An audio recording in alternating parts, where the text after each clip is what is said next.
مگر انہیں کوئی چال چلنے کی نوبت ہی نہیں آئی۔ حسن اور رفیہ کی شادی سے پہلے قدیر کا انتقال ہو گیا۔ شادی ملتوی کرنی پڑی اور مہربانوں کو موقع مل گیا۔ حسن، تم سے ایک بات کرنی ہے بیٹا۔ حسن باپ کے بعد ماں کا اور بھی زیادہ خیال رکھنے لگ گیا تھا۔ ان کی کسی بات سے انکار نہ کرتا۔ مہربانوں بھی تو قدیر کی جدائی میں نڈھال سی ہو گئی تھیں۔ جی ممی، کہیں۔ حسن ان کے کمرے میں ان کے بیڈ پر بیٹھا ہوا تھا، جبکہ مہربانوں نیند دراز اجڑی صورت میں لیٹی ہوئی تھیں۔ حسن ہولے ہولے ان کی ٹانگیں دبا رہا تھا۔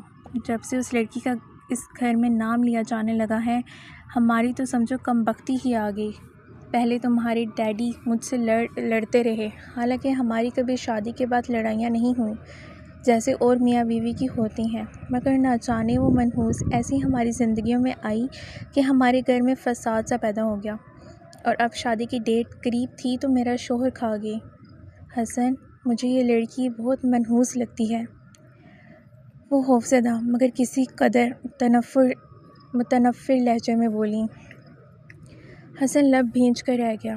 جو بھی تھا، یہ رشتہ اس کے باپ نے جوڑا تھا اور حسن اسے توڑنا نہیں چاہتا تھا۔ ویسے بھی اس کی ماں کی ظالم سوچوں کے پیچھے اس معصوم کا کیا قصور جسے اس کے نام کیا گیا تھا؟ ممی پلیز، آپ پڑھی لکھی ہو کر کیسی باتیں کر رہی ہیں؟ حسن کو ماں کو ٹوکنا پڑا۔ کیا مطلب کیسی؟ تمہیں خود نظر نہیں آ رہا؟ حسن، میں اب اور کوئی نقصان برداشت کرنے کی اہل نہیں۔ تم اس لڑکی کو طلاق دو۔ ماں کی بات پر وہ ششدر کتنے ہی لمحے بے یقینی سے انہیں دیکھتا رہا، جو دایاں بازو ماتھے پر موڑ کر ٹکائے اس سے نظریں چرا رہی تھیں۔ آپ جانتی بھی ہیں کہ آپ کیا کہہ رہی ہیں؟ حسن نے ان کی ظالمانہ سوچ کا احساس دلانا چاہا۔ کیا برا کر رہی ہوں میں؟ تمہیں اور خود کو اس کی نحوست سے بچانا چاہتی ہوں۔ اس میں کیا برا ہے؟ وہ جھٹکے سے سیدھی بیٹھتی ہوئی چلائیں۔ ممی، موت زندگی اللہ کے ہاتھ میں ہے، ہم بندوں کا اس میں کیا قصور؟ حسن نے محبت سے انہیں سمجھانا چاہا۔ میں تمہیں کہہ رہی ہوں کہ میں کوئی اور بات نہیں جانتی، بس یہ لڑکی اب ہماری زندگیوں میں نہیں رہے گی۔ کل کو تمہیں یا مجھے کچھ ہو جائے تو؟ اور ویسے بھی ابھی تو وہ اس گھر میں آئی نہیں تو تمہاری طرفداریاں ختم نہیں ہو رہی۔ جب وہ آ جائے گی تو تم ماں کو پوچھو گے بھی نہیں کہ زندہ ہے یا مر گئی۔ وہ ایک ہی سانس میں بولتی چلی گئیں، عجیب ہسٹیرک ہو رہی تھیں۔ ممی پلیز، ممی، اپنی بیوی کو بغیر کسی وجہ کے کیسے طلاق دے دوں؟ یہ گناہ ہے۔ حسن کے چہرے پر اندرونی تکلیف کے آثار بآسانی پڑھے جا سکتے تھے، مگر وہ کیسی ماں تھیں جو اپنی اولاد کے چہرے پر رقم اذیتوں کی تحریر نہیں پڑھ پا رہی تھیں۔ میں اسے اس گھر میں اور اپنے نزدیک برداشت نہیں کر سکتی۔ تم اسے طلاق نہیں دو گے تو تم بھی اس گھر سے دفع ہو جاؤ، مگر میں اسے یہاں کبھی نہیں لاؤں گی۔ وہ ڈائن ہے، مجھے بھی کھا جائے گی۔ ان کے چلانے میں اضافہ ہو چکا تھا۔ غصے سے حسن پر آنکھیں نکالتی وہ اسے اپنا فیصلہ سنا رہی تھیں۔ مت کریں ممی ایسے، آپ ہی تو میرا سب کچھ ہیں، آپ کو کیسے چھوڑ سکتا ہوں؟ وہ بے بسی سے بولا۔ ماں اسے سمجھنے کو ہی تیار نہیں تھی۔ مجھے نہیں چھوڑ سکتے تو اسے چھوڑ دو، تمہیں ایک کا انتخاب کرنا پڑے گا حسن۔ میں اس لڑکی کو تمہاری اور اپنی زندگی میں ہرگز آنے نہیں دے سکتی۔ وہ ہذیانی انداز میں بولی۔ ممی، وہ میری زندگی میں آ چکی ہے، یہ ڈیڈی کا فیصلہ تھا، مجھے یہ بہت مقدم ہے۔ حسن نے انہیں کندھوں سے تھام کر سمجھانا چاہا، مگر وہ مچھلی کی طرح اس کی گرفت سے تڑپ کر نکلیں۔ جو زندہ ہے تمہیں اس کے کہے کی پرواہ نہیں، جو مر گیا ہے اس کے فیصلے کو لے کر پیٹتے رہو۔ نہ تمہارے باپ نے سنی تھی اور نہ تم اب سن رہے ہو۔ ٹھیک ہے، کل صبح اپنا سامان باندھو اور چلے جاؤ یہاں سے، ہمیشہ کے لیے۔ وہ سرخ چہرے لیے غصے سے بولیں۔ حسن ہاتھوں پر سر گرائے بے بسی کی تصویر بنا ہوا تھا۔ وہ یہ رشتہ توڑنا نہیں چاہتا تھا۔ وہ نکاح کے بعد چند ایک بار رفیہ سے ملا تھا۔ وہ بہت پیاری لڑکی تھی، معصوم سی۔ قدیر کی وفات پر وہ چند دن ان کے ہی گھر میں رہی تھی۔ حسن کا چند ایک بار اس سے آمنا سامنا ہوا تھا۔ اس کی آنکھوں میں موجود اپنے لیے محبت وہ دیکھ چکا تھا۔ اسے چہرے پڑھنے کا فن آتا تھا اور رفیہ کے چہرے پر واضح اس کی محبت دیکھی اور پڑھی جا سکتی تھی، جس کو حسن کو وہ کہیں سے بری نہیں لگی تھی۔ ممی آپ، وہ بات پوری بھی نہ کر پایا کہ مہربانوں نے ہاتھ اٹھا کر اسے خاموش کروایا۔ میں یا تمہاری نام نہاد بیوی؟ حسن کی جانب دیکھنے کی بجائے بائیں جانب چہرہ موڑے وہ پتھریلے تاثرات سمیت بولی۔ حسن کتنی ہی دیر خاموش رہا۔ صرف آپ۔ اندر کی جنگ سے ہار کر اس نے ماں کا انتخاب کیا۔ شور تھا کہ اندر بڑھتا جا رہا تھا۔ مہربانوں نے خوشی اور حیرت کے تاثرات لیے اسے دیکھا، پھر خود سے لگاتے خوشی سے کھنکھناتی آواز میں گویا ہوئیں۔ مجھے پتا تھا میرا بیٹا میرا مان رکھے گا۔ حسن نے تکلیف سے آنکھیں میچ لیں، دل میں ہزار بار اللہ سے معافی مانگی۔ اللہ کیسے کسی کو پل میں حقیر اور پل میں عرش پر بٹھاتا ہے، مگر اللہ تو سب دیکھ رہا ہوتا ہے۔ وہ مہربانوں جو اس بات سے خوفزدہ تھی کہ رفیہ کے آتے ہی وہ مر جائے گی یا حسن کو کچھ ہوگا، حسن کے رفیہ کو طلاق بھجوانے کے ٹھیک ایک ہفتے بعد ہمیشہ کی نیند جا سوئی۔ حسن کا صدمے اور غم سے برا حال تھا۔ وہ خوف جو اسے کسی انسان کے وجود سے تھا، وہ خوف اللہ نے حقیقت کے روپ میں اس کے سامنے لا کھڑا کیا، مگر کسی انسان کے توسط سے نہیں بلکہ قسمت کے روپ میں۔ ہوتا وہی ہے جو انسان کی قسمت میں ہے، کسی کے ہونے یا نہ ہونے سے کوئی فرق نہیں پڑتا۔ ماں کی وفات سے سنبھلتے ہی حسن نے سب کچھ وائنڈ اپ کیا۔ اس کا ایک دوست دبئی میں تھا، اس نے حسن کو دبئی بلا لیا۔ وہ خود بھی اس تکلیف دہ ماحول سے نکل جانا چاہتا تھا۔ اسے لگتا تھا ایک بے قصور کی آہ لگ گئی ہے، اسی لیے وہ پاکستان اور اپنے گھر میں مطمئن نہیں تھا۔ دبئی جا کر دوست نے ہی زبردستی رعیت کی ماں سے حسن کی شادی کروائی، اور وہ بھی رعیت کی پیدائش کے کچھ لمحوں بعد حسن کی زندگی سے چلی گئی۔ حسن کی زندگی جامد ہو چکی تھی اور اپنا غبار اس نے ایک دن رعیت کے سامنے کھول دیا۔ رعیت زبردستی پاکستان آیا تھا اور باپ کو کہہ کر گیا تھا کہ آپ وہاں آئیں گے اور اپنے خوف سے چھٹکارا پائیں گے۔ حسن کو دبئی میں پتہ چلا تھا کہ رفیہ کی شادی اس کی ماں نے کسی نشئی سے کروا دی ہے، اور رفیہ کے ساتھ ہونے والی اس زیادتی کا قصوروار وہ خود کو گردانتا تھا۔ بابا آپ فریش ہو لیں۔ رعیت مطیبہ کی پریشانی بھانپ چکا تھا، جو ابھی تک کنفیوز تھی کہ رعیت کے والد کو اس کی ماں کیسے جانتی ہے اور وہ کون سا ظلم ہے جس کی وہ بات کر رہی ہے۔ حسن رفیہ کے سامنے اتنے شرمندہ کیوں ہیں؟ مطیبہ نے ایک ترچھی نظر رعیت پر ڈالی، یقیناً یہ ہر بات سے واقف تھا۔ پھر الجھی نگاہ ماں کے پرسکون چہرے پر ڈالی۔ جاتا ہوں بیٹا۔ حسن اور رفیہ ابھی بھی روبرو کھڑے تھے، اور ان کے ساتھ کھڑے رعیت اور مطیبہ بھی ایک دوسرے کے روبرو کھڑے تھے۔ مگر اس سے پہلے مجھے معافی مانگنی ہے، مجھے معاف کر دو رفیہ۔ خدا گواہ ہے کہ میں وہ سب کرنے کے بعد ایک پل بھی سکون سے نہیں رہ سکا، اور ممی جنہوں نے زبردستی مجھ سے وہ گناہ کروایا، وہ اپنے شک اور وسوسوں سمیت ایک ہفتے بعد ہی منو مٹی تلے جا سوئیں۔ وہ ہاتھ جوڑے نم آنکھیں لیے رفیہ سے معافی مانگ رہے تھے۔ حسن ایسے مت کہیں۔ ہاں اس اذیت سے تب نکلنا آسان نہیں تھا، مگر اب وہ ماضی کی بات ہو گئی ہے، مجھے ان پر اب کوئی تکلیف محسوس نہیں ہوتی۔ آپ یہ سب مت کریں، مجھے آپ کی ماں سے بھی کوئی شکوہ نہیں۔ یقیناً بچوں کے لیے ماں باپ کے فیصلے ہی اہمیت کے حامل ہوتے ہیں۔ ماموں کی وجہ سے آپ نے نکاح کیا اور ماں کی وجہ سے طلاق، مگر مجھے آپ سے اب کوئی شکوہ نہیں۔ مطیبہ الجھی نظروں سے ماں کی باتیں سن رہی تھی۔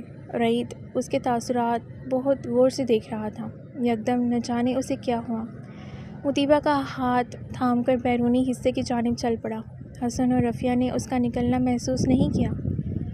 ماضی اور حال کے سنگم نے انہیں ایسا بوکھلا دیا تھا کہ وہ رعیت کی اس حرکت کو نوٹ نہ کر سکے۔ دونوں چند لمحوں کے لیے بھول گئے تھے ان کے ارد گرد ان کے علاوہ بھی کوئی ہے، جبکہ مطیبہ نے رعیت کی اس حرکت پر حیرت سے اسے دیکھا۔ وہ تو ماں اور حسن کی انکہی کہانی کو ہی سمجھنے کی کوشش کر رہی تھی کہ رعیت نے اس کا ہاتھ تھام کر اسے اور بھی بوکھلا دیا۔ کیا کر رہے ہیں آپ؟ آخر وہ دبے دبے لہجے میں چلائی۔ اس کے یوں خود کو زبردستی گھسیٹ کر باہر لانے کی وجہ نہیں سمجھ سکی۔ سارا دن اس سے باہر نہ نکلنے کا کہہ کر اب وہ اسی لیے باہر آ رہا تھا، مگر یہ دیکھ کر اطمینان ہوا کہ اسے ایک پلر کے ساتھ ایسے کھڑا کیا کہ کوئی مطیبہ کو دیکھ نہیں سکتا تھا، اور خود اس کے سامنے اس کے مد مقابل آ کھڑا ہوا، مگر اس کا ہاتھ نہیں چھوڑا۔ مطیبہ کی سب حسیات اس ہاتھ میں سمٹ آئیں جو رعیت کے ہاتھ میں تھا۔ ان دونوں کو اس وقت ہماری ضرورت نہیں ہے۔ وہ اپنے ماضی کے اوراق کھنگال رہے ہیں جہاں ایک شخص کی کوتاہیاں اور دوسرے کا صبر درج ہے۔ انہیں معافی تلافی کے عمل سے گزر لینے دیں، پھر ہم ان کے پاس چلے جائیں گے۔ سکون سے اس کا ہاتھ چھوڑ کر سینے پر بازو لپیٹتے ہوئے اس نے مطیبہ کے سوالوں کے جواب دینے کے لیے خود کو تیار کیا۔ مگر میری امی کا آپ کے والد سے کیا رشتہ ہے، اور یہ نکاح اور طلاق کی کیا بات ہے؟ مجھے آپ کے چہرے سے لگ رہا ہے کہ آپ سب جانتے ہیں۔ مطیبہ نے مشکوک نظروں سے اسے دیکھا۔ رعیت کا ہلکا سا کہا لگا گیا۔ چہرے پڑھنے آ گئے ہیں آپ کو؟ ابھی تو میری سنگت میں رہیں بھی نہیں۔ رعیت کی گہری نظروں سے بچنے کے لیے اس نے ہمیشہ کی طرح نظریں دوسری جانب موڑیں۔ ظاہر ہے کوئی بھی آپ کے چہرے سے بآسانی سمجھ سکتا ہے کہ آپ سب جانتے ہیں، میری طرح ہونک نہیں لگ رہے۔ مطیبہ بگڑے لہجے میں بولی۔ رعیت کی جاندار مسکراہٹ کچھ اور گہری ہوئی۔ آپ کو کیسے پتا؟ آپ کا چہرہ ہونک لگ رہا ہے؟ میری آنکھوں میں نظر آ رہا ہے کیا؟ وہ رعیت سے ایسی بات کی توقع نہیں کرنا چاہتی تھی، مگر ان دنوں وہ جس انداز میں باتیں کر کے اسے حیران کر رہا تھا، اب وہ اسے ہر طرح کی توقع کرتی تھی۔ پلیز سر، مطیبہ نے اسے ٹوکنا چاہا۔ پہلے تو آپ مجھے سر کہنا بند کریں، کیونکہ آپ میری سیکنڈ کزن ہیں۔ رعیت کی بات پر اسے رعیت کی جانب دیکھنا پڑا۔ اس کی آنکھوں کی حیرانی اور سوال رعیت کو اسے سب بتانے پر اکسانے لگا۔ جی، آپ میری کزن ہیں۔ رعیت نے بنا کہے اس کا سوال سمجھتے اپنی بات کی تصدیق کی۔ یہ سب کیا ہے؟ اگر آپ سب جانتے ہیں تو مجھے بتائیں پلیز، مطیبہ نے آخر کار بے چارگی سے کہا۔ کہانی تھوڑی لمبی ہے، اور پھر رعیت ہر راز سے پردہ اٹھاتا چلا گیا۔ مطیبہ دم سادے وہ سب حقیقتیں سن رہی تھی جن کا ذکر حسن اور رفیہ اپنی ملاقات میں چند لمحوں پہلے کر رہے تھے۔ مطیبہ سکتے کے عالم میں سب سن رہی تھی۔ آپ کے فادر اتنے شفاف کیسے ہو سکتے ہیں؟ خشک ہونٹوں پر زبان پھیرتے وہ بدقت بولی تو لہجہ نم تھا۔ رعیت جو سب بتا کر چہرہ نیچے کیے تھا، جیسے اپنے باپ کے اقدام پر نادم ہو۔ ہاں، میں مانتا ہوں بابا کا فیصلہ بالکل غلط تھا۔ میں یہ بھی مانتا ہوں کہ بابا میں شاید اتنی ہمت نہیں تھی کہ اس رشتے کو کسی بھی اور طریقے سے قائم رہنے دیتے، لیکن دوسری جانب آپ یہ بھی دیکھیں کہ آپ والدین سے مقابلے پر نہیں اتر سکتے۔ رعیت کی بات پر وہ ایک طنزیہ مسکراہٹ اس کے چہرے پر بکھری۔ تو اس کا مطلب ہے کہ ماں باپ کے مقابلے پر کسی معصوم کے ارمانوں کا خون کر دیا جائے؟ آپ اپنے فادر کو ڈیفینڈ کر رہے ہیں۔ مطیبہ نے اسے مشکل میں ڈالنا چاہا۔ نہیں، میں کسی کو ڈیفینڈ نہیں کر رہا، اور نہ ہی یہ کہہ رہا ہوں کہ ایک رشتے کو بچانے کے لیے آپ دوسرے اتنے ہی اہم رشتے کو داؤ پر لگا دیں، مگر ہر انسان کے مشکل حالات کو برداشت کرنے کی اپنی اپنی سخت ہوتی ہے۔ بابا ان حالات کو بہتر طور پر ڈیل نہیں کر سکے۔ رعیت نے اپنا نقطۂ نظر کلیئر کیا۔ اور ویسے بھی بابا اپنے کیے پر شرمندہ ہیں۔ رعیت کی بات پر مطیبہ نے اب کی بار ترچھی نظروں سے اسے دیکھا۔ انہیں ہونا بھی چاہیے۔ میرے ساتھ کوئی ایسا کرتا میں اس کی زندگی عذاب بنا دیتی۔ اس کے غصیلے انداز پر رعیت کے لبوں پر بڑی شرارتی مسکراہٹ آئی۔ آپ مجھے وارن کر رہی ہیں؟ رعیت کا شرارتی سا استفسار مطیبہ کو سر پٹانے پر مجبور کر گیا۔ کیا مطلب؟ بھول پن سے پوچھا جو مصنوعی تھا، اور رعیت جیسے بندے سے اپنی اصل کیفیت چھپانا مشکل ہی نہیں ناممکن تھا۔ سمجھ تو آپ گئی ہیں، بس انجان بن رہی ہیں۔ میرا خیال ہے اندر چلیں آپ، امید ہے حالات بہتر ہو گئے ہوں گے۔ رعیت نے جان بوجھ کر اس کی بات کا رخ بدلا اور مڑ کر قدم اندر کی جانب بڑھا دیے۔ وہ بھی پیچھے پیچھے اندر آ گئی، مگر اس کے بعد اس کا موڈ حسن کے سامنے ٹھیک نہیں رہا۔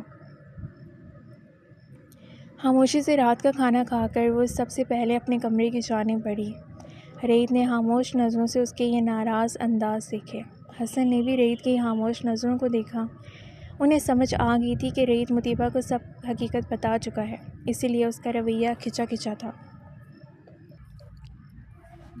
رفیہ جس لمحے کمرے میں آئی، مطیبہ بیڈ پر بیٹھی ٹانگیں موڑ کر سینے سے لگائے، ان کے گرد بازو باندھے ٹھوڑی گھٹنوں پر رکھے کسی گہری سوچ میں تھی۔ کھٹکے کی آواز پر ماں کے طمانینت بھرے چہرے پر نظر ڈالی۔ ہم کل یہاں سے کہیں اور چلے جائیں گے۔ نہ جانے وہ دل میں کیا ٹھانے بیٹھی تھی۔ کیا مطلب کیوں؟ وہ ناسمجھی سے اسے دیکھنے لگی۔ بیڈ پر بیٹھ کر اس کا رخ اپنی جانب کیا۔ وہ چہرہ موڑے دوسری جانب کسی غیر مرئی نقطے کو گھور رہی تھی۔ میری وجہ سے آپ ایک ایسے شخص کے قریب رہیں جس کی وجہ سے آپ ان حالوں کو پہنچی ہیں۔ مجھے یہ کبھی بھی گوارا نہیں اماں۔ میں نے آپ کو اور ابا کو ہمیشہ سکھ دینے کا سوچا، لیکن مجھے نہیں پتا تھا کہ ابا کو تو سکھ دینے کا موقع نہیں ملے گا، اور آپ کو میں اپنی وجہ سے دکھوں سے دوچار نہیں کرنا چاہتی۔ اس کا قطعیت بھرا انداز ان کے ہونٹوں پر مسکراہٹ لے آیا۔ میں جانتی ہوں تم بہت حساس احساس کرنے والی بیٹی ہو بیٹا۔ تکلیف وہاں ہوتی ہے جہاں پرانے دکھوں کو سینے سے لگا کر رکھا جائے، جبکہ میں نے تو اس دکھ کو تمہارے بعد کبھی محسوس تک نہیں کیا۔ رفیہ اپنے ہمیشہ والے ٹھنڈے ٹھار لہجے میں بولیں۔ اماں پلیز، میں ایسے شخص کا سامنا بھی نہیں کرنا چاہتی جس نے میری ماں کو اتنے دکھ پہنچائے ہیں۔ وہ نفی میں سر ہلاتی اپنی بات پر ڈٹی رہی۔ مطیبہ، بیٹے لوگوں کو معاف کرنا سیکھتے ہیں۔ جب میں نے اسے معاف کر دیا تو تمہارا اس سے بدلہ لینے کا کوئی جواز ہی نہیں۔ رفیہ نے اسے سرزنش کی۔ اور ویسے بھی اگر وہ سب میری زندگی میں نہیں ہوتا تو اللہ مجھے اتنی پیاری بیٹی سے کیسے نوازتا۔ رفیہ نہ جانے اسے بہلا رہی تھی یا واقعی انہیں کوئی غم نہیں تھا۔ مطیبہ نے حسرت سے ماں کے پرسکون چہرے کو دیکھا۔ اللہ نے تمہارا اور ریت کا جوڑ لکھا تھا، اسی لیے اس نے یہ سب حالات پیدا کیے۔ رفیہ کی اس قدر مثبت بات پر وہ جتنا ششدر ہوتی کم تھا۔ یہ مجبوری کا رشتہ ہے اماں، ہمیشہ کا نہیں۔ اس نے ماں سے زیادہ شاید خود کو باور کروایا۔ ہاں، مگر مجھے نہ جانے کیوں لگتا ہے وہی تیرے لیے بنا ہے۔ رفیہ نے محبت سے اس کے چہرے پر ہاتھ پھیرا۔ اماں پلیز، میں کسی خوش فہمی میں کبھی نہیں رہنا چاہتی۔ مطیبہ کی بات پر وہ ٹھنڈی سانس لے کر رہ گئی۔ اور ویسے بھی اس کے فادر کا پتہ چلنے کے بعد بھی آپ مجھے اس شخص سے جوڑے رکھنا چاہتی ہیں؟ مطیبہ کے استفسار پر وہ ہولے سے مسکرائیں۔ بیٹے، ہمیشہ یہ یاد رکھنا کہ کسی قصوروار کے کیے کی سزا کبھی کسی بے قصور کو مت دینا۔ رعید بے قصور ہے، وہ تو مجھے ان حالوں میں نہیں لایا، تو پھر میں اس کے بارے میں کوئی غلط بات کیوں سوچوں؟ رفیہ کی بات سن کر وہ اپنی کہی گئی بات پر نادم ہوئی۔ پھر بھی اماں، وہ منہ بنا کر بولی۔ نہیں مطیبہ، یہ ناانصافی اللہ کو بھی پسند نہیں۔ اسے اس کی وجہ سے پرکھو، دوسروں کے رویوں پر اس کی جانچ پڑتال مت کرو۔ رفیہ نے اسے سمجھانا چاہا۔ ہم کہیں نہیں جا رہے، جب تک یہ معاملہ نہیں نمٹ جاتا پھر سوچتے ہیں۔ رفیہ اپنی بات کہہ کر اٹھ گئی۔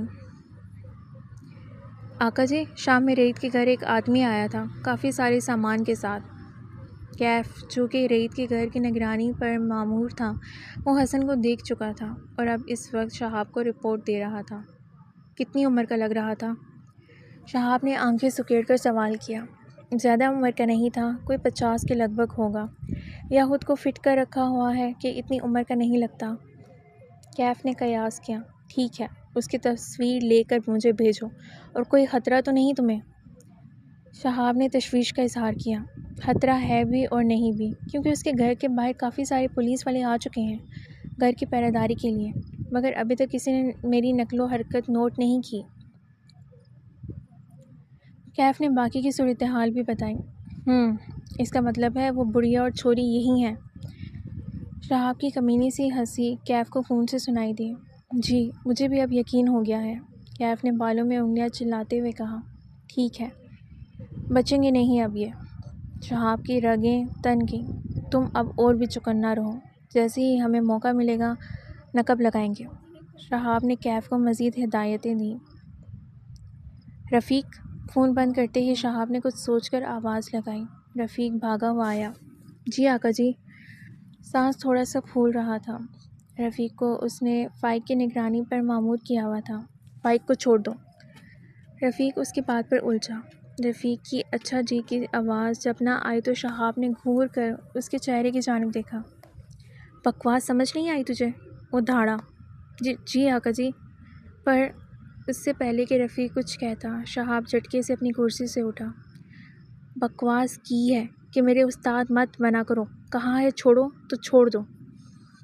رفیق کو گریبان سے پکڑ کر جھٹکا دیا۔ جی معاف کر دیں آقا جی، میں ابھی چھوڑ دیتا ہوں۔ رفیق بیچارہ اس کے انداز پر بوکھلا کر بھاگا۔ اور سن، شہاب نے پھر سے پکارا۔ رفیق کے بھاگتے قدم اس کی داڑھ پر رک گئے۔ اسے اسی کے گھر کے آس پاس چھوڑ کر آنا۔ شہاب کی تنبیہ پر وہ سر ہلاتا بھاگ کھڑا ہوا۔ اب دیکھتا ہوں کیسے باپ کے پیچھے نہیں آتی۔ شہاب نے ہم کلامی کی۔ اس کا خیال تھا کہ جب وہ فائق کو چھوڑ دے گا اور فائق یقیناً کسی طرح اس کے آفس اور پھر رعیت تک پہنچ جائے گا، جب وہاں پہنچے گا تو وہ اسے مطیبہ تک لازمی پہنچائے گا۔ اس سب کے دوران وہ اپنے ایک بندے کو فائق کے پیچھے لگائے گا اور فائق سے ہوتا وہ مطیبہ تک پہنچ جائے گا، مگر وہ یہ نہیں جانتا تھا کہ رعیت تو چاہتا ہی یہی تھا کہ فائق اس تک پہنچے تاکہ اس سے ہوتا وہ شہاب پر بآسانی کیس کروا سکے۔ شہاب خود اپنے جال میں پھنسنے جا رہا تھا۔ رعیت رات میں ہی حسن کو وکیل سے ہونے والی ملاقات کے بارے میں سب بتا چکا تھا۔ انہوں نے بھی وکیل کی باتوں کی تائید کی تھی۔ اگلے دن صبح ناشتے میں سبھی موجود تھے سوائے مطیبہ کے۔ رعیت رات سے ہی اس کا کھچا کھچا رویہ نوٹ کر چکا تھا۔ مطیبہ نہیں آئی؟ حسن نے بھی بیٹھتے ساتھ ہی اس کی کمی محسوس کی۔ رعیت کی سوچ کو الفاظ بھی انہوں نے ہی دیے تھے۔ رعیت نے جوس پیتے ایک نظر رفیہ کے بجھے بجھے چہرے پر ڈالی۔ سر میں درد تھا، کہہ رہی تھی تھوڑی دیر بعد ناشتہ کرے گی۔ رفیہ کا چہرہ دیکھتے ہی رعیت کو اندازہ ہو گیا تھا کہ وہ جھوٹ کا سہارا لے رہی ہیں۔ اللہ کرم کرے، بہت پیاری بیٹی ہے تمہاری، حسن نے محبت سے کہا۔ شکریہ، رفیہ نے نظریں چراتے کہا۔ میں دیکھ لوں مطیبہ کو۔ حسن اخبار کھول کر سرخیاں پڑھ رہے تھے۔ رفیہ خاموشی سے ٹوسٹ پر جیم لگا کر کھانے اور کچھ سوچنے میں مصروف تھی جب رعیت کے اجازت لینے والے انداز پر چونکی۔ اور چونک تو حسن بھی گئے تھے۔ بیٹے کے انداز انہیں بہت کچھ سوچنے پر مجبور کر رہے تھے۔ ہاں دیکھ لو، رفیہ نے ہکلا کر کہا۔ رعیت مسکراہٹ دباتا اپنی کرسی گھسیٹ کر اٹھا۔ متانت سے چلتا رفیہ اور مطیبہ کے مشترکہ کمرے کی جانب آیا۔ ہاتھ بڑھا کر بند دروازے پر نوک کیا۔ مطیبہ جو بیڈ پر بیٹھی موبائل پر فیس بک کھولے بیٹھی تھی، نوک کی آواز پر یہی سمجھی کہ سلمان ہوگا۔ کیا مسئلہ ہے سلمان؟ امی کو کہا ہے نا کہ میں نے ابھی ناشتہ نہیں کرنا، تم کیا لینے آئے ہو؟ اندر سے خوف زدہ لہجے میں مطیبہ یقیناً سلمان کو لتاڑ رہی تھی۔ رعیت نے مسکراتے لبوں سے پھر سے دروازہ نوک کیا۔ آ جاؤ، چین نہیں تمہیں؟ غصے سے غالباً سلمان کو اندر آنے کی اجازت دی، مگر دروازہ کھول کر اندر آنے والے کو دیکھ کر باقی کے الفاظ منہ میں ہی رہ گئے۔ جلدی سے بیڈ سے اٹھی، دوپٹہ ٹھیک کیا۔ آپ؟ جی، پتہ چلا تھا طبیعت کافی خراب ہے، سوچا خیریت پتہ کر لوں، مگر یہاں تو گرج چمک کے آثار ہیں۔ رعیت نے اندر آتے مسکراہٹ دباتے اس کے کچھ دیر پہلے کے جلالی انداز پر چوٹ کی۔ جی، بس سر میں درد ہے، میں تو یہی سمجھی کہ سلمان ہوگا، اس لیے مطیبہ نے بات بنائی۔ ماتھے پر اس کے ہونٹوں میں چھپی مسکراہٹ دیکھ کر بل پڑے۔ سر میں درد ہے تو ناشتہ کر کے دوائی لیں اور فیس بک اور what's app per on line رہنے کی بجائے خاموشی سے سو جائیں۔ رعیت کچھ دیر پہلے اسے what's app per on line دیکھا تھا اور ایک نظر اس کے بیڈ پر پڑے موبائل پر ڈالی۔ جب آنٹی معاف کر چکی ہیں تو آپ کی ناراضگی کوئی معنی نہیں رکھتی۔ بن کہے اس کا حال جاننے والا یہ شخص مطیبہ کو الجھنے پر مجبور کرنے لگا تھا۔ میں کسی سے ناراض نہیں، سر جھکا کر مجرموں کی طرح کہا۔ میرا خیال تھا کہ آپ جیسی بااعتماد لڑکیاں جھوٹ نہیں بولتی۔ رعیت نے اس کے جھکے سر کو مسکراتی نظروں سے دیکھا۔ نہ جانے کیوں دھیرے دھیرے وہ دھڑکنوں کے ہمراہ دھڑکنے لگی تھی۔ مصلحت کے تحت بولے جانے والا جھوٹ نہیں ہوتا۔ مزے سے سر اٹھا کر ناراض نظروں سے اسے دیکھتے دھڑلے سے اپنے جھوٹ بولنے کا اعتراف کرنے والی یہ لڑکی رعیت نے پہلی بار دیکھی تھی۔ ہولے سے مسکراہٹ ہنسی میں بدلی۔ یہ جھوٹ بھی بولنے کی ضرورت کیوں پیش آئی؟ چلیں چند دن صرف یہ سوچ لیں کہ وہ صرف میرے فادر ہیں، یقین کریں ان سے بات کریں گی تو آپ کو وہ بہت اچھے انسان لگیں گے۔ رعیت کی نرم گرم نگاہیں اس کی ہتھیلیوں کو پسینے سے بھر رہی تھیں۔ ہر اولاد کو اپنے ماں باپ اور ہر ماں باپ کو اپنی اولاد اچھی ہی لگتی ہے، اور میں کیسے اس حقیقت سے نظریں چرا لوں کہ وہ صرف آپ کے فادر نہیں، میری ماں کو تکلیف پہنچانے والے انسان بھی ہیں۔ مطیبہ نے اپنا نقطۂ نظر پیش کیا۔ پھر میں بھی اس حقیقت سے نظریں نہیں چرانا چاہتا کہ اگر وہ ایک ہو جاتے تو میں اور آپ آج یوں اس رشتے میں بندھے ایک دوسرے کے آمنے سامنے نہ کھڑے ہوتے۔ میرے لیے تو ان کا نہ ملنا خوش بختی ہی ہے۔ ریت کی گمبھیر آواز پر مطیبہ نے چونک کر اس کی نظروں میں دیکھا۔ وہاں کون سا عکس نظر آیا تھا؟ وہ ششدر دیکھ رہی تھی۔ جا کر ناشتہ کریں اور اس خود ساختہ ہول سے باہر آئیں۔ بہت سی چیزیں بالکل ٹھیک جگہ محسوس ہوں گی، اپنا خیال رکھنا۔ ہاتھ بڑھا کر اس کے چہرے پر جھولنے والی لٹ کو ہولے سے کان کے پیچھے اڑستا، اپنے لم سے آشنا کرتا مزے سے کمرے سے نکل گیا، یہ دیکھے بنا کہ اس کی اس حرکت نے مطیبہ کو کتنے ہی لمحے وہاں سے ہلنے نہیں دیا۔ یہ کیا تھا؟ اپنے چہرے پر اس کی انگلی کی پوروں کا لمس محسوس کرتے اس سرگوشی نما آواز میں خود سے بولی۔ شہاب کے بندے فائق کو اس کے گھر کے قریب ہی چھوڑ آئے تھے، ساتھ میں اس کے ضرورت کے مطابق کچھ نشہ آور انجیکشن بھی اسے دیے تھے۔ فائق تو اس مہربانی پر حیران تھا، مگر شکر بھی کیا کہ جان چھوٹی۔ گھر آ کر اب فکر اس بات کی لگی کہ چند دن تو ان انجیکشنز پر گزارا کر لے گا، اس کے بعد کیا کرے گا؟ کچھ سوچ کر کمرے میں گیا۔ مطیبہ کا اپائنٹمنٹ لیٹر قسمت سے اس کی جیب میں تھا، یا شہاب نے جان بوجھ کر ڈالا تھا، اسے یاد نہیں تھا۔ اس لیٹر پر درج پتہ پڑھا، کچھ سوچ کر طے کر کے واپس جیب میں ڈالا۔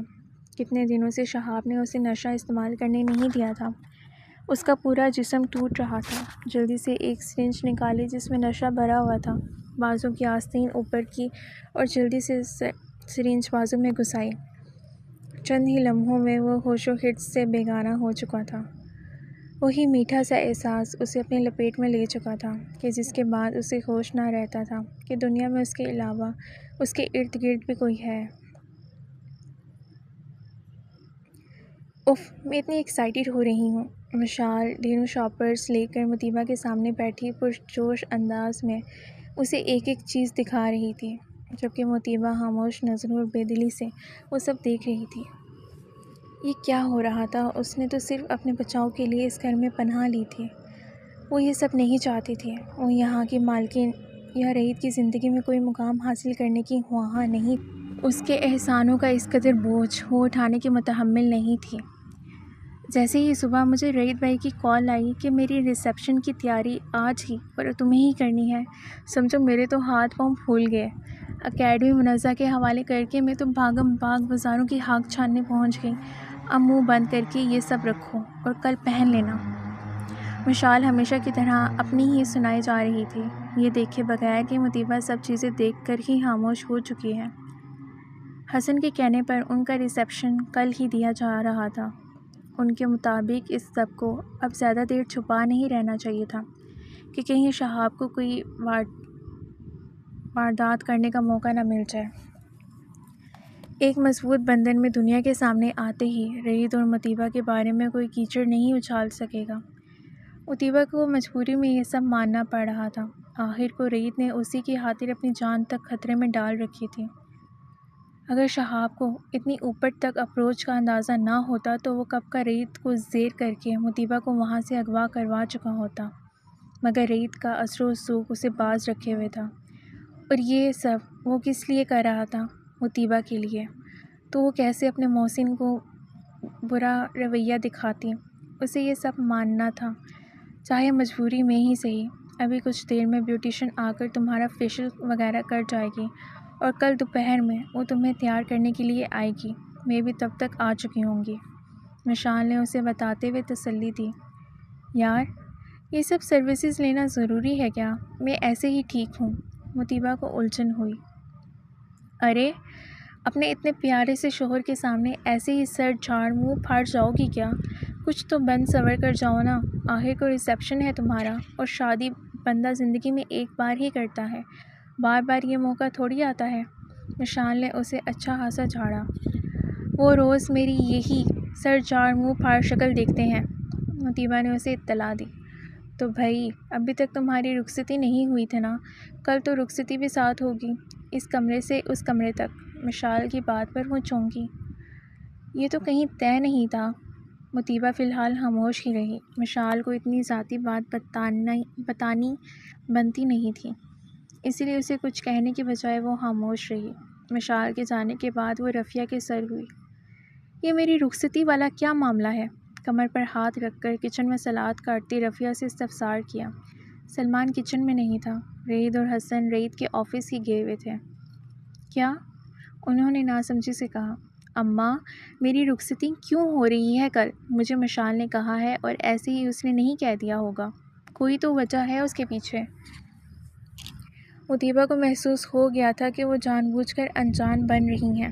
مطیبہ رعید کے کچھ رشتہ دار 2-3 دن تک یہیں رہیں گے، اب ہر کسی کو تو انہوں نے یہ مسئلہ نہیں بتایا نا، اس لیے مجبوراً تم 2-3 دن کے لیے اس کے کمرے میں شفٹ ہو جاؤ، ان کے جاتے ہی واپس میرے پاس آ جانا۔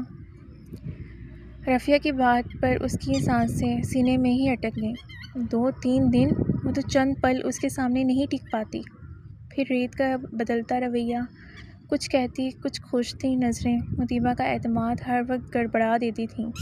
اف، اسے لگا اب اس کی زندگی کا سب سے مشکل امتحان ہونے جا رہا ہے، شاید شہاب سے بچنے سے بھی زیادہ مشکل۔ دل آج کل ویسے ہی اس کی سننے سے انکاری تھا، اوپر سے یہ سب حالات۔ مطیبہ شدید بے بس تھی۔ شام میں لڑکی آئی، مطیبہ نے زندگی میں پہلی بار سب سروسز لیں، شدید الجھن ہو رہی تھی، فیشل اور باقی سب کام کرواتے، مگر کچھ دیر بعد اپنا ہی چہرہ دیکھ کر حیران رہ گئی۔ عجیب سی چمک چہرے کا نکھار بڑھا رہی تھی۔ رات میں رعید کی خود پر پڑنے والی نظریں مطیبہ کو مضطرب کر رہی تھیں۔ وہ اپنے اور اس کے درمیان موجود کلاس ڈفرینس کو اچھے سے سمجھتی تھی، وہ دوسری رفیہ نہیں بننا چاہتی تھی، مگر اسے سمجھ نہیں آ رہا تھا کہ رعید کی آنکھوں سے لپکتے جذبوں کو کیسے روکے۔ اسے رعید سے اتنی نان پریکٹیکل اپروچ کی توقع نہیں تھی۔ وہ بڈھا ابھی تک وہاں پہنچا کہ نہیں؟ شہاب نے زبیر سے پوچھا۔ جب سے فائق کو اس کے گھر چھوڑا تھا، شہاب نے زبیر کو اس کے پیچھے لگا دیا تھا تاکہ وہ ہر وقت اس کی نگرانی کرے، اور جیسے ہی وہ رعید کے آفس پہنچے اسے اطلاع دے۔ آقا جی، آج اس کی سرنجیں ختم ہو جائیں گی، اور مجھے یقین ہے آج وہ لازمی اس کے آفس پہنچے گا۔ اسے گھر کے باہر چھوڑتے زبیر نے اتنی ہی سرنجیں اس کے ہاتھ میں تھمائی تھیں کہ جو بمشکل 1.5 دن نکالیں، اور پھر دوسرے دن ہی وہ رعید کے آفس پہنچ جائے۔ ٹھیک ہے، لیکن اگر آج وہ اس کے آفس نہ گیا تو میں تجھے نہیں چھوڑوں گا، شہاب نے فون بند کرتے اسے دھمکی دی۔ آقا جی فکر نہ کرو، زبیر نے پر یقین لہجے میں کہا۔ اچھا ٹھیک ہے، شہاب نے بیزار آواز میں کہا۔ شہاب کو امید نہیں تھی کہ یہ معاملہ اتنا لٹک جائے گا۔ وہ جلد ہی اب اسے ختم کرنے کے چکروں میں تھا۔ اس نے سوچ لیا تھا کہ اب اگر فائق والا کام نہ بنا تو وہ رعید کے گھر نقب لازمی لگائے گا، اس کے بغیر گزارا نہیں تھا۔ وہ اپنے دشمن کو اتنی آسانی سے چھوڑتا نہیں تھا، اور رعید نے اس سے دشمنی مول لی تھی۔ اگلے دن رعید نے آفس سے چھٹی لے رکھی تھی۔ چند مہمان صبح میں ہی آ گئے تھے۔ یہ سب رعید کے ننیالی تھے جو دبئی سے آئے تھے۔ سب کو فون پر ہی اطلاع دی گئی تھی، اور وجہ یہ بتائی گئی تھی کہ حسن نے رشتہ پہلے ہی کر دیا تھا، اور انہیں اپنے آفس کے کسی کام پر ارجنٹ 6 مہینوں کے لیے امریکہ جانا تھا، لہٰذا وہ چاہتے تھے کہ رعید کی شادی کا معاملہ ان کے امریکہ جانے سے پہلے نپٹا دیا جائے، اسی لیے یہ سب ارجنٹ ہوا۔ سب جانتے تھے کہ حسن ایک امریکن NGO میں اعلیٰ عہدے پر کام کرتے ہیں، لہٰذا وہ بے حد مصروف رہتے تھے۔ کسی نے بھی اعتراض نہیں کیا، بلکہ سب خوشی شریک ہونے پہنچ چکے تھے۔ مشال اور منزہ بھی صبح سے رعید کی طرف آ چکی تھیں، مہمانوں کو ریسیو اور سرو وہی کر رہی تھیں۔ مطیبہ بس ایک بار کمرے سے باہر آئی، سب سے سلام دعا کر کے وہ پھر سے اندر کمرے میں بند ہو چکی تھی۔ یا اللہ، کس مصیبت میں پھنس گئی ہوں۔ اسے ان حالات سے شدید الجھن ہو رہی تھی۔ دوپہر کا وقت بھی آ گیا، بیوٹیشن اسے سجانے سنوارنے کو پہنچ چکی تھی۔ باہر سے بھی شور و گل کی آوازیں آ رہی تھیں۔ مطیبہ نے گہرا سانس لے کر ایک بار پھر خود کو حالات کے دھارے پر بہنے کے لیے چھوڑ دیا۔ خاموش بیٹھی سامنے شیشے میں نظر آتے اپنے عکس اور بیوٹیشن کے ماہرانہ ہاتھوں کو دیکھ رہی تھی۔ ذہن اس لمحے بالکل خالی تھا۔ اس لمحے وہ ڈل گولڈ اور مہندی رنگ کے شرارے میں اور لانگ شرٹ میں ملبوس تھی۔ شرٹ اور دوپٹے کے کناروں پر پنک اور ریڈ کلر کا بارڈر تھا اور انہی رنگوں کا کام شرٹ اور شرارے پر ہوا تھا، گولڈن رنگ کے ہمراہ۔ زیور کے نام پر چھوٹا سا سیٹ تھا، پھنکڑی، نیکلس اور اسی ہی شکل میں جھمکے تھے، چھوٹا سا ٹیکا اور خوبصورت سا جھومر لگائے۔ وہ کوئی اور ہی مطیبہ لگ رہی تھی۔ اس کی اپنی نظر خود پر سے نہیں ہٹ رہی تھی۔ یکدم آئینے میں دو گہری ہیزل آنکھیں ابھریں۔ مطیبہ کی پیشانی عرق آلود ہوئی۔ ابھی تو وہ اس کے سامنے نہیں تھی تو دل کی حالت غیر ہو رہی تھی۔ وہ خود کو سنبھال رہی تھی جب مشال کمرے میں آئی۔ واؤ! کھلے دل سے اس نے مطیبہ کی تعریف کی۔ چلو بھائی، سب تمہیں دیکھنے کو بے چین ہیں، تمہارے دلہا سمیت۔ آج تو تمہیں بھابھی کہہ سکتی ہوں۔ مشال مسلسل شرارتی لہجہ اپنائے اسے تنگ کرنے میں مصروف تھی۔ مطیبہ نے بس ایک نظر اسے دیکھا۔ منزہ بھی اندر آ چکی تھی۔ دونوں کی ہمراہی میں مطیبہ باہر لاؤنج میں آئی جہاں سب خوش گپیوں میں مصروف تھے۔ آنکھیں جھکائے بھی وہ بے شمار نظروں کو خود پر محسوس کر رہی تھی، جن میں سب سے نمایاں رعیت کی نظریں تھیں۔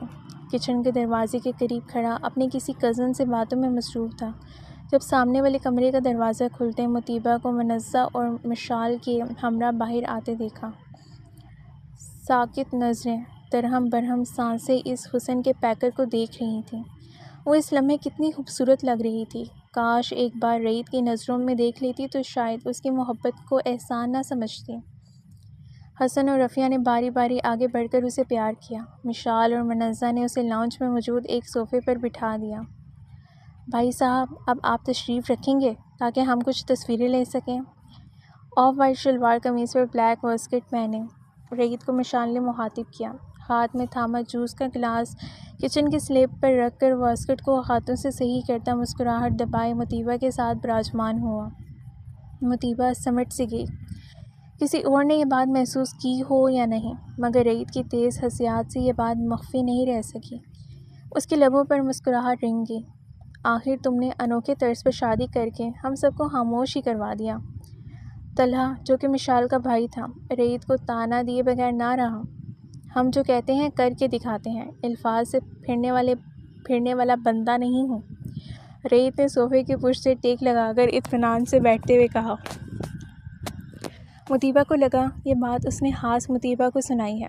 جی جی مان گئے سرکار، اب تیرے ہنی مون والے ایڈونچر کے لیے بھی ہم تیار ہیں۔ مطیبہ کے کان طلحہ کی بات پر کھڑے ہوئے۔ رعیت قہقہا لگا کر رہ گیا۔ وہ بھی پورا ہوگا، ڈونٹ وری۔ رعیت نے سر اس بات میں ہلاتے مسکراہٹ روک کر بمشکل کہا۔ بھابھی کو بتا چکی ہو اپنے ارادے یا میں ہی سرجیکل اسٹرائک کروں؟ لگتا تھا طلحہ سے اس کی کافی بنتی ہے، تبھی وہ مسلسل اسے فوکس میں رکھے ہوئے تھا۔ نہیں جناب، ابھی تمہاری بھابھی نے موقع نہیں دیا۔ رعیت نے ایک نظر اپنے ساتھ خاموش بیٹھی مطیبہ پر ڈالی، جس کی خاموشی اس لمحے اسے عجیب سے احساس سے دوچار کر رہی تھی۔ تو سنیں بھابھی، آپ کے شوہر نامدار کا ارادہ ہنی مون کے نام پر لوکل بسوں پر ہجل ہو کر ناردرن ایریا جانے کا ہے۔ وہاں یہ کسی جنگل میں کیمپ لگائے گا اور چند دن وہیں رہے گا، جنگلی جانوروں کے بیچ۔ کیا آپ اس کا ساتھ دینے کو تیار ہیں؟ طلحہ کی جگہ اب اس کے ماموں کے بیٹے ذیشان نے رعیت کا متوقع ارادہ بتایا۔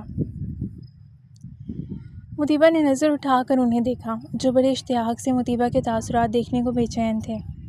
نہیں، مطیبہ نے یک لفظی جواب دے کر انہیں قہقہے لگانے پر مجبور کر دیا۔ چل بیٹا، تو انسانوں والے ہنی مون پر ہی جانا۔ طلحہ کی ہنسی رکنے کا نام ہی نہیں لے رہی تھی۔ مطیبہ کو ان کی اس ہنسی مذاق سے چڑ سی ہو رہی تھی۔ رعیت کی نظروں سے اس